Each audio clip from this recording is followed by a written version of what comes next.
परवाच कामानिमित्त पुण्याला जाणं झालं. लेट उठलो होतो म्हणून नाश्ता न करत लाल परी जिंदाबाद म्हणत गाडीत चढलो.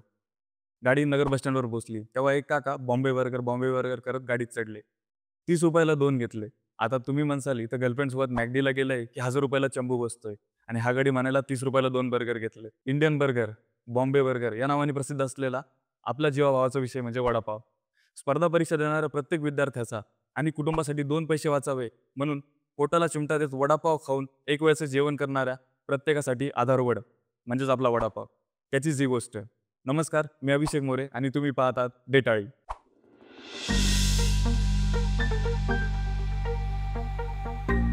तर गोष्ट आहे 60-70च्या दशकातील. मुंबई हा गिरणी कामगारांचा माहेरघर होता.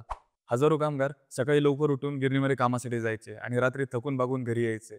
पण त्यांच्यासाठी खिशाला परवडेल, झटपट पोट भरेल असा कोणताही खाद्यपदार्थ नव्हता आणि जे होते ते फार महाग होते आणि प्रत्येकासाठी डब्बा आणणं शक्य नव्हतं. तेव्हा मुंबईमध्ये साऊथमधील अण्णा लोकांचे उडपी रेस्टॉरंट आणि इडली सांबारच्या गाडी प्रसिद्ध होते. आपला रोजगार परप्रांतीयाच्या हातात जात आहेत म्हणून मराठी जनतेमध्ये असंतोष निर्माण झाला होता. तेव्हा हिंदू हृदय सम्राट बाळासाहेब ठाकरे पुढे आले. त्यांनी मराठी जनतेला उद्योगात उतरावे म्हणून आवाहन केले. यातूनच 1966 साली दादर रेल्वे स्टेशन बाहेर अशोक वैद्य यांनी छोटेखानी गाडा चालू केला. इथूनच जन्म झाला आपल्या लाडक्या वडापावचा. फॉर्म्युला अगदी साधा आणि सोपा होता. गरमागरम बटाट्याचा वडा, त्यावर तळलेली मिरची आणि झणझणीत चटणी. हे सर्व पांढऱ्या पावमध्ये टाकून स्वर्गाची अनुभूती घ्यायची. स्वस्त, सोयीस्कर आणि मुंबईच्या धकाधकीच्या जीवनात चालता बोलता खाण्यास सोयीस्कर असलेला वडापाव कमी काळातच लोकप्रिय बनला. हिंदू हृदय सम्राट बाळासाहेब ठाकरे आणि अशोक वैद्य यांच्यामध्ये चांगलीच गट्टी जमली होती. अशोक वैद्य यांच्या वडापावचे बाळासाहेब ठाकरे रेग्युलरचे कस्टमर होते. मुंबई महानगरपालिकेला बाळासाहेब ठाकरे यांनी सज्जड दम दिला होता की मुंबई महानगरपालिकेतर्फे अशोक वैद्य यांना कोणत्याही प्रकारचा त्रास झाला नाही पाहिजे.